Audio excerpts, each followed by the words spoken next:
What's going on, my little nighttime motherfuckers? Alright, this is for laugh wise. I'll give you a Blackalicious.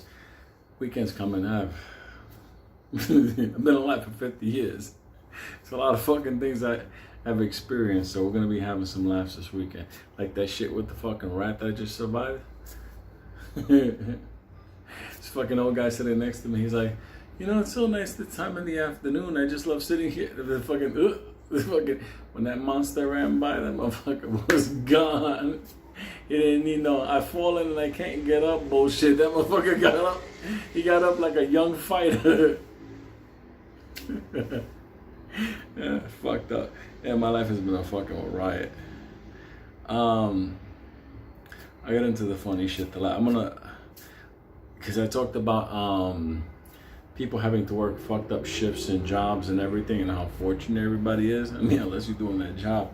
And I just thought about the one, you know, obviously, you know, Beatty was the one that was always having fucked up job. I mean, everybody have a fucked up job. You know, every male that I ever know always had like fucked up job. You know, Benny was like an entrepreneur. You couldn't hire that motherfucker. He will fuck your company up. He will take down your customers. He will just do everything. Mikey got lucky because the chick that Mikey was dating, her father worked out at some kind of aerospace company out on the island. So he got hired at a young age, and he was over there, I don't know what the fuck, putting something in a box, taping it. He was doing that until I retired him. So I could never, you know, like Mike knows, Mike, I can tell you, motherfucker, I don't know how the fuck you did it. All those fucking years, the same box, putting it in. Let me tell you something. A robot was looking for you, motherfucker. Anyway, motorbikes in the neighborhood. That's like the new thing in New York City now. Everybody with a scooter or some wild shit. I don't understand. When I was a kid, that's the last thing you want to be on, a fucking scooter. But anyway, I digress. Alright, Beatty. The reason I'm telling this story is because obviously to make you laugh about fucked up jobs. Because Beatty had them. Because Beatty wasn't raised like, you know, like his mom like kept him away from like Frank and the crew. So there's a lot of things he didn't learn. Like I when I was a kid, I fucking knew how to work on cars. I could work on people. I could always do something because, you know, Frank and the guys, you always picking stuff up. That's some funny story. But anyway, let's go back to, you know, to Beatty. So anyway, Beatty all the time, his I think it was his uncle or something, was always sending him to different jobs. Try this job, see if it works for you. Try that job. So let's go through the experiences. Beatty went to one fucking place downtown. It was a fucking building. It's a big law firm. It's like on 43rd, 44th, like some shit like that. Probably one of the major law firms, like number 2 or number 3 in New York City. So anyway, they got him a job there as like an apprentice, like helper to maintenance and overall building operations. No big deal. So Beatty was there and he was helping this one older guy. And one day there was a problem because it was like kind of a flood downstairs. Not like the kind of shit we had yesterday, but nonetheless a flood. So I had to go down there and restore power because there were attorneys up there, you know, they're there 24 hours a day. So the guy goes down and says, no, the electrician's coming on, he's on the way. We just gotta go downstairs right now. We gotta switch the lines. So Beatty don't know anything about this stuff. But anyway, they go to the fucking room downstairs, and all of a sudden they can see there's about 2 inches of water on the floor. So Beatty's not thinking about it. He's just walking, splashing, following this old guy.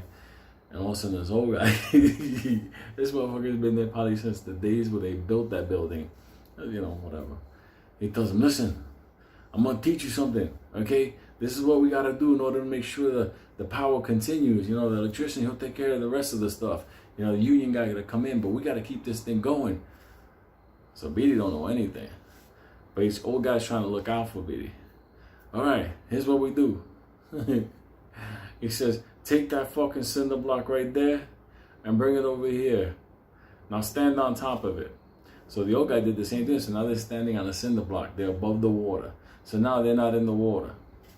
So now he tells them, okay, what you're gonna do is this. Take the screwdriver. So now Beatty's holding a screwdriver and he's standing on the cinder block that's above water. He tells him, okay, now take your left hand and put it in your pocket. Beatty don't know what the fuck is going on. So he puts it in there.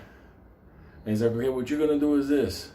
You keep that hand in there no matter what. You don't take it out for nothing. Nothing. And you don't step off that cinder block. So now fucking Beatty started to get nervous. He's like, what the fuck is this motherfucking old man talking about? You know, what I want you to do, on your side, you're gonna poke that screwdriver into the line, and if you feel it vibrating, you got a live line. And what we're gonna do is we're gonna switch it over, and we're gonna keep things running until the electrician comes in.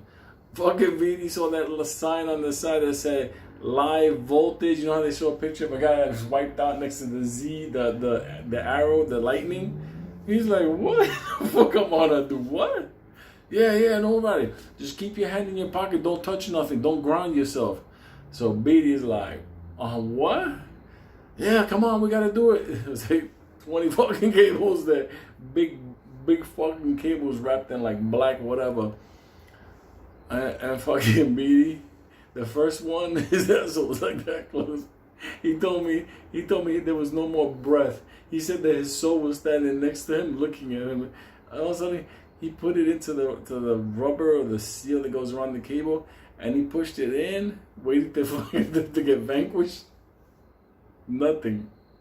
So he was like that. The old guy's doing the same thing, because they're looking for one line that has, because there was always one or two lines that will still have power, so they could switch the main floors from upstairs. No big deal. Not gonna get into too much of the details.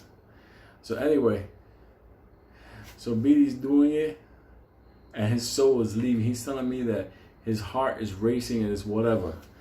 All of a sudden, the old guy next to him, he's doing the same thing. You know, keeps his hand in the pocket, and he's going like that. He's stabbing the lines, whatever. Well, the old guy stabbed one line, and he got the vibration. No problem. He lost his balance. He boom! He fucking flew sideways. Fucking Beatty. He told me he was screaming, fucking like a bitch. You fucking see the whole fucking guy get blown up and get sent sideways. Beatty was this close to a motherfucker. They got cooked with a high voltage line. He got radiated. So this motherfucker now is in the water.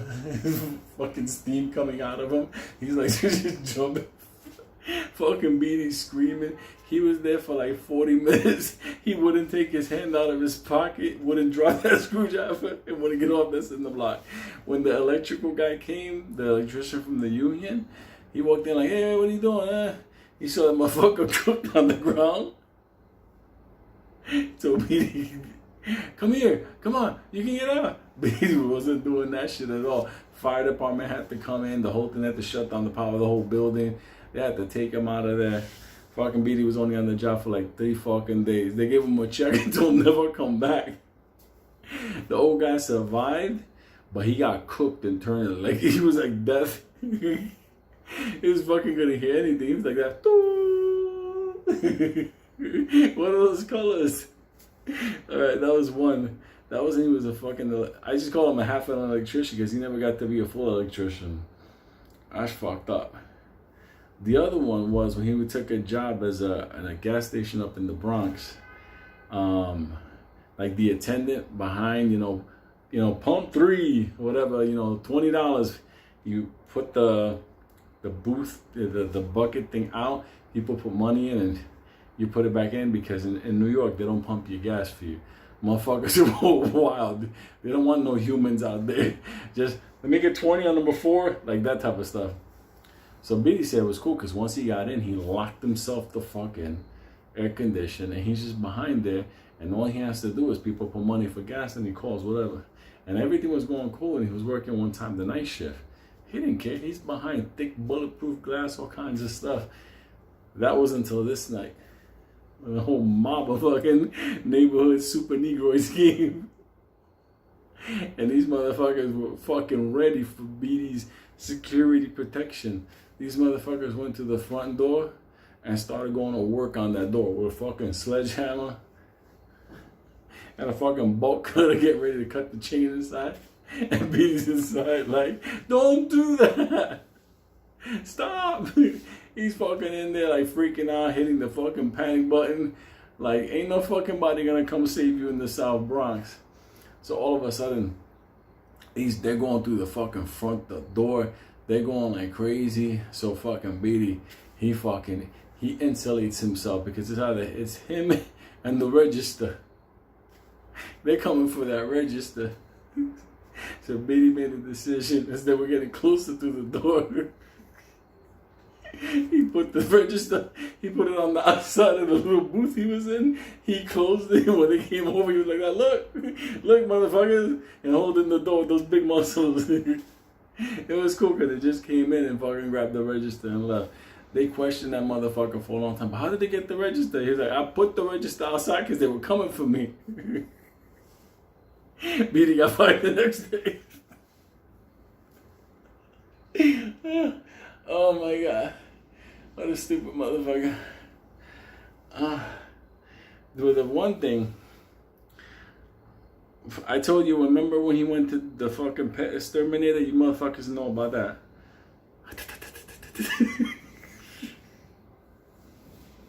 That fucking guy got bit by a rattlesnake. This motherfucker. Anyway, he turned around. I thought he went to work for UPS. Now, I told you about, obviously, when he became a truck driver. That was later on. And that's where he stayed until he fucking retired. But before he did that, he came in as a loader, unloader. And that's when he shined. Because that big monster, he was in the tractor trailers, fucking flinging boxes. Yeah, this is good. I can do this. Because why? There's no electricity to cook them. There was no black gang rolling up with bolt cutters and sledgehammers to fucking go to work on his ass. I mean, there was no rattlesnakes. Fucked up. There's another pet story there, but I gotta wait for this Saturday to say it. He went through some shit with that fucking pet stuff. But anyway, nothing. So he was fucking doing the boxes. He didn't give a fuck. He was just that type of a dude. Yeah, he was built for that kind of work. But I just said to myself, like, oh, funny story. When he got UPS and he was solid, like, this is what I'm gonna do. I'm gonna stay here for my 20, 25 years. I was like, I don't know how the fuck, but nonetheless. So we all took him out downtown to go for fucking get, BD don't drink. That's fucking for somebody. That ain't me. When it's that close, they're trying to get a head to turn back. Keep moving forward. You motherfuckers do that. I love when you're around Benny and that happens. He turns around. Why? What the fuck, man? If you're walking with Benny and he does that, you're anyway. BD is Black Southern Baptist, raised very well, beautiful fucking whatever, cool motherfucker. But he don't drink whatever. But when I was fucking, I have a couple of fucking drinks. Let me tell you something. That big black motherfucker, second he had alcohol in him. He was like, I love everybody. This is fucking great. And that fucking rattlesnake. Let me tell you something. That is the best motherfucker to get drunk with. Let me tell you something. You ain't laughing until you seen that motherfucker. Like, start to get that look. You start getting drunk. Oh my God. But anyway, we finish up at the bar downtown. And we're walking back and we take the train and we're on the platform. It's late at night. We're fucking roasted. We're drunk. And we're fucking happy for BD and we're laughing all kinds of stuff. And Benny might get there. A couple of other cats were there as well. And all of a sudden, something happened in New York City that New York people know it. You guys know the work trains late at night? It's a train that's just for workers that has like lumber and metals, all that shit to work on the tracks. It comes like at 2, 3 o'clock in the morning. horrible fucking train because it has a horn, and when it pulls into the station, it's like, "Rrrr." Well, here's the problem. It wasn't just humans that don't like that fucking horn. When that shit pulled into the station, we're all like fucking talking, yeah, whatever. And he pulled that fucking horn. Like 900 monster rats ran towards us from the other side of the staircase in the fucking platform and run. They were running. It looked like a rug was coming at us. Now I was like, oh shit, Benny was, we were all like, what? Until I heard Beatty behind me. And like I said last night to a friend of mine, you never heard a black man sing opera. He was back there, he screamed so hard, he's like, oh! He sounded like he was in fucking Broadway. Fucking the vocal cords that came out. Let me tell you something, I thought I had an opera singer behind me. That's how that motherfucker got, when he saw those fucking rats coming up. Poor Beatty. That fucking big black motherfucker never caught a break.